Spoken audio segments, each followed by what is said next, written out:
Good morning class. हम लोग अध्ययन कर रहे हैं कक्षा 12वीं इतिहास, चैप्टर 2 राजा, किसान और नगर। कल की कक्षा में हम लोगों ने देखा कि हड़प्पा सभ्यता के बाद के जो 15 वर्षों का समय है, 1900 बीसी से 600 बीसी का जो समय है, काफ़ी महत्वपूर्ण था, क्योंकि इन्हीं समय अवधि में भारत में नए परिवर्तन देखने को मिले। सिंधु नदी और उनके सहायक नदियों में रहने वाले लोगों ने वेदों की रचना किया। जैसा कि हम लोग जानते हैं, वेदों की संख्या कितनी है? चार है। और सबसे प्राचीनतम जो वेद है, वो प्राचीनतम वेद कौन सा है? ऋग्वेद है। और इसी समय अवधि में, इन्हीं 1500 की समय अवधि में दक्षिण भारत के क्षेत्र में एक नई संस्कृति का जन्म हुआ था, जिसको महापाषाणकालीन संस्कृति के नाम से जानते हैं। ये वह संस्कृति था जिसमें समाधानों या अंतिम संस्कार के तरीकों में परिवर्तन किए गए थे, जिनको हम लोग महापाषाणकालीन संस्कृति के नाम से जानते हैं।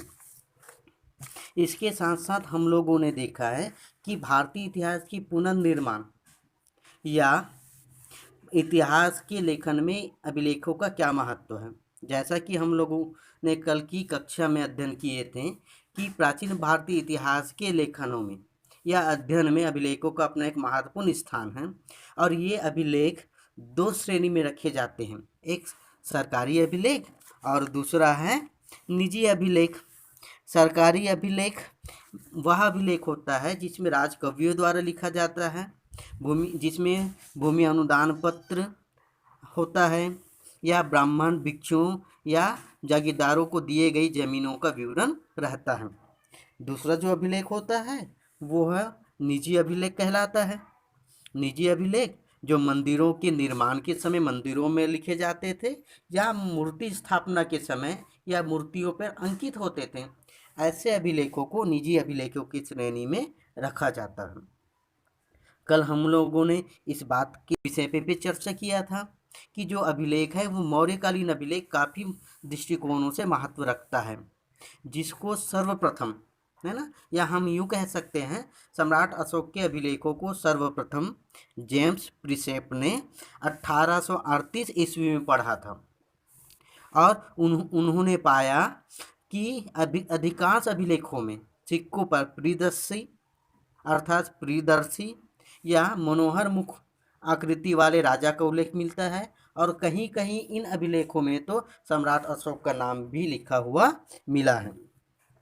तो अभिलेखों के बारे में अभिलेख शास्त्री DC सरकार के शब्दों में यदि हम कहें तो भारतीयों के जीवन, संस्कृति और गतिविधियों का कोई ऐसा पक्ष नहीं है जिसका प्रतिबिंब अभिलेखों में नहीं है, ऐसा अभिलेख शास्त्री DC सरकार ने कहा है।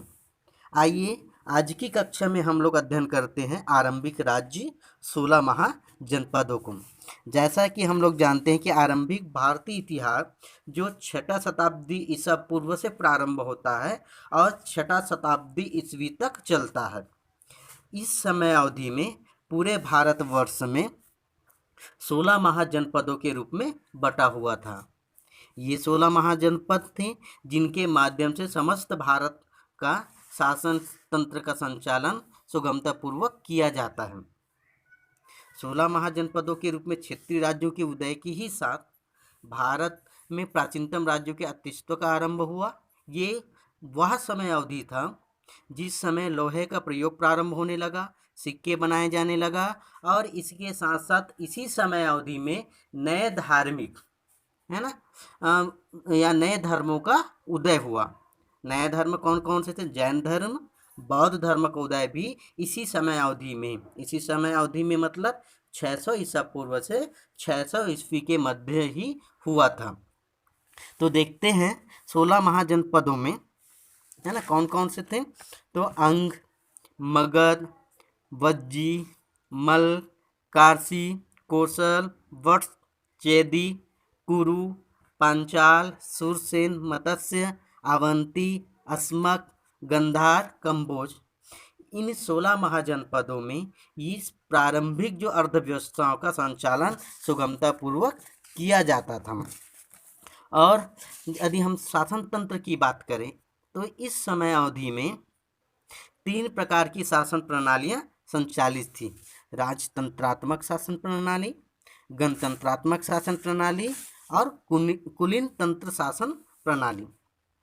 जैसा कि हम लोग जानते हैं राजतंत्रात्मक शासन प्रणाली में क्या होता है, इसका प्रमुख होता है राजा, और राजा के माध्यम से ही पूरे राज्य का संचालन किया जाता था। तो इन 16 महाजनपदों में अंग, मगध, काशी, कौशल, चेदी, वर्ष, कुरु, पंचाल, मत्स्य, सूरसेन, अस्मक, अवंती, गंधार तथा कंबोज ऐसे राज्य थे जहाँ पे राजतंत्रात्मक शासन प्रणाली का संचालन किया जाता था। दूसरी तरह की शासन प्रणाली है गणतंत्रात्मक शासन प्रणाली।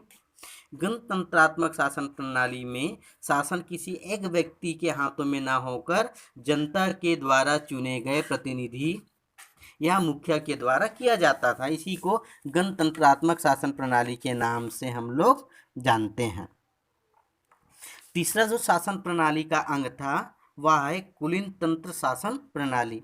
इस प्रकार की शासन प्रणाली में न ही जनता के द्वारा चुने हुए लोगों का शासन होता था, न ही किसी एक व्यक्ति का शासन होता राजा का, बल्कि किसी कुल विशेष के लोगों का शासन को हम लोग कुलीन तंत्र शासन प्रणाली के नाम से जानते हैं।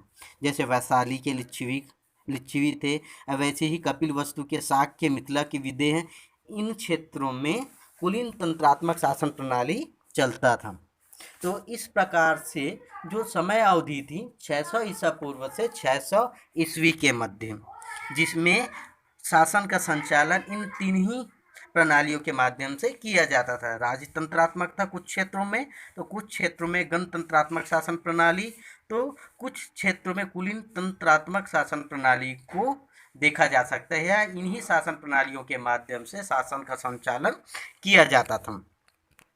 आइए आगे देखते हैं मगध साम्राज्य का उत्कर्ष या मगध साम्राज्य। 6वीं शताब्दी ईसा पूर्व की समय पूरे भारतवर्ष में जो 16 महाजनपदों में बटा हुआ था, इन 16 महाजनपदों में 4 महाजनपद प्रमुख थे, जिसमें मगध, कौशल, वर्ष और अवंती ये 4 प्रमुख शक्तिशाली महाजनपद थे। और इन चारों में यहाँ 16 महाजनपदों की यदि हम बात करें तो इस समय मगध सबसे शक्तिशाली महाजनपद था। ठीक है, तो महाजनपद का अर्थ क्या होता है? ऐसे भूखंड को महाजनपद कहा जाता है जहाँ के जन अपना पांव रखते हैं और वहीं पे बस जाते हैं। इस भूभाग को जनपद के नाम से हम लोग जानते हैं। मगध साम्राज्य के शक्तिशाली होने या मगध साम्राज्य की उत्कर्ष के कारणों की यदि हम बात करें तो मगध साम्राज्य की जो स्थिति बनती है, उनकी भौगोलिक स्थिति बनती है, उन्होंने उसके विस्तार और शक्तिशाली होने में महत्वपूर्ण योगदान दिया, क्योंकि मगध साम्राज्य की चारों ओर नदियां बहती थी, जिससे वह सुरक्षित हो गया। दूसरी यदि हम बात करें तो इनकी जो राजधानी थी, 2 राजधानियाँ थी। पहले तो राजगृह, ये जिसकी वो राजगीर के नाम से भी जानते हैं, और बाद में पाटलिपुत्र को मगध की राजधानी बनाया गया उदयन के द्वारा। और ये दोनों ही राजधानी सामरिक दृष्टिकोण से अत्यधिक महत्वपूर्ण स्थल पर स्थित था, जिसके कारण से मगध साम्राज्य अभेद्य किला के रूप में बदल गया। तीसरी यदि हम इसकी उत्कर्ष की बात करें तो तीसरी है योग्य शासक। आरंभिक जैन और बौद्ध लेखकों के अनुसार मगध साम्राज्य के जो आरंभिक शासक थे, चाहे बिंबिसार कहो, अजातशत्रु कहो, महापद्मनंद कहो, घनानंद कहो, ऐसे शासकों ने मगध साम्राज्य को उत्कर्ष की शिखर पर पहुंचा दिया। और इन्हीं योग्य शासकों के कारण से इन 16 महाजनपदों में मगध साम्राज्य सर्वोच्च या सबसे शक्तिशाली महाजनपद बन गया था।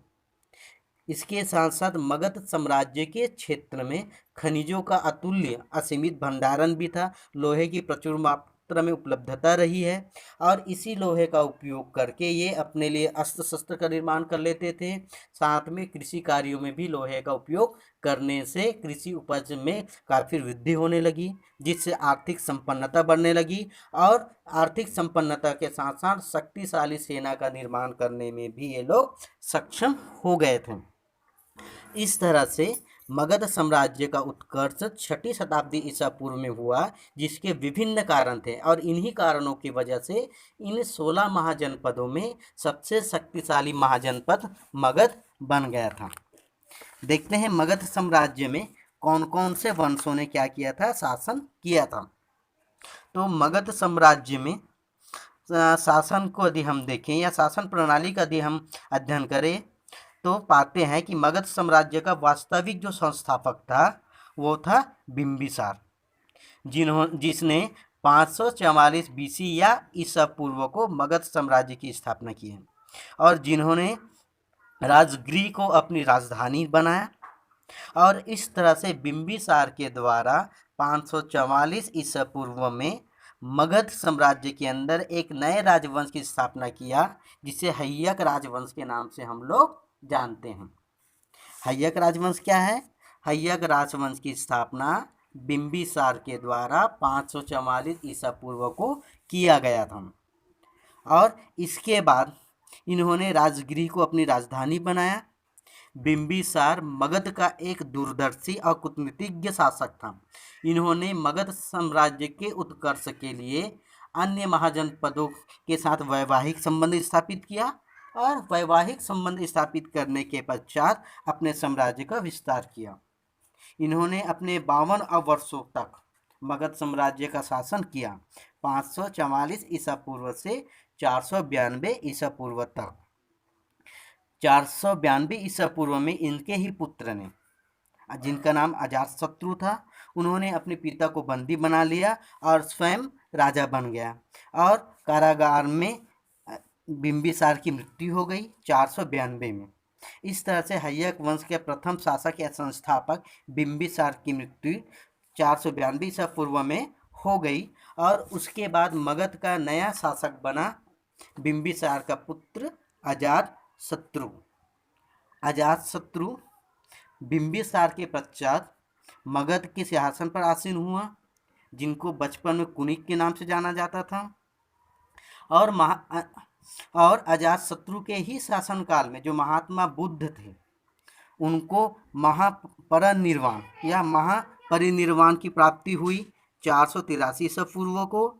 और महावीर स्वामी जो जैन धर्म के संस्थापक रहे हैं, इनको कैवल्य की प्राप्ति हुई 468 ईसा पूर्व को। और अजातशत्रु ने अपने शासनकाल में या अपने शासन के 8वें वर्ष में बुद्ध के महापरिनिर्वाण के बाद अपने राजगृह में या अपनी राजधानी में उनके अवशेषों को स्तूपों के रूप में स्थापित करवाया और 483 ईसा पूर्व को ही उन्होंने सप्तपर्णी गुफा में प्रथम बौद्ध संगीति का आयोजन किया। ये प्रश्न अक्सर कंपटीशन एग्जाम में और एनुअल एग्जाम पे पूछे जाते हैं कि प्रथम बौद्ध संगीति किसके शासनकाल में हुई, कब हुई और कहाँ हुई। तो किसके शासनकाल में हुई? तो अजातशत्रु के शासनकाल में प्रथम बौद्ध संगीति का आयोजन किया गया। कब किया गया? तो इनको किया गया था 483 ईसा पूर्व में। कहाँ पे किया गया था? तो राजगृह, जो मगध की क्या थी? राजधानी थी।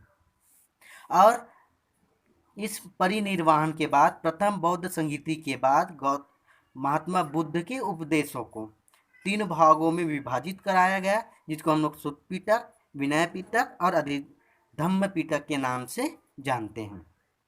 अजातशत्रु के शासनकाल के बाद उनके पुत्र उदयन ने अपने पुत्र अजातशत्रु को बंदी बनाकर उनको हत्या करवा दिया गया और उसके बाद उदयन स्वयं क्या बन गया? मगध का शासक बन गया 460 ईसा पूर्व को। और उदयन ने ही क्या किया? जो राजधानी थी मगध की, कौन सी थी? राजगृह थी। इस राजगृह का क्या किया? राजधानी का उन्होंने परिवर्तन किया और पाटलिपुत्र नामक एक नए नगर बनाया और इसको ही उन्होंने मगध की नई राजधानी बनाया। तो इस तरह से हय्यक वंश के 3 महत्वपूर्ण शासक रहे हैं, बिंबिसार, अजातशत्रु और उदयन। उदयन के पश्चात उनके पुत्र अयोग्य और विलासी हुए थे, जिसके कारण से हय्यक वंश का अंत हो गया। और उदयन के ही सेनापति ने, जिसका नाम क्या था, शिशुनाग था, उन्होंने राज विद्रोह कर दिया, क्योंकि उदयन के जो उत्तराधिकारी थे वो अयोग्य और निर्बल थे। अतः उन्होंने राज विद्रोह कर अपने एक विद्रोह कर राजा की हत्या कर दिए और नए राज्य की स्थापना किया, जिसको हम लोग शिशुनाग वंश के नाम से जानते हैं। कल हम लोग देखेंगे शिशुनाग वंश के बारे में। आशा करता हूँ कि आज की कक्षा में बताई गई सारी चीज़ें आपको अच्छे से समझ में आई होगी। Good bye.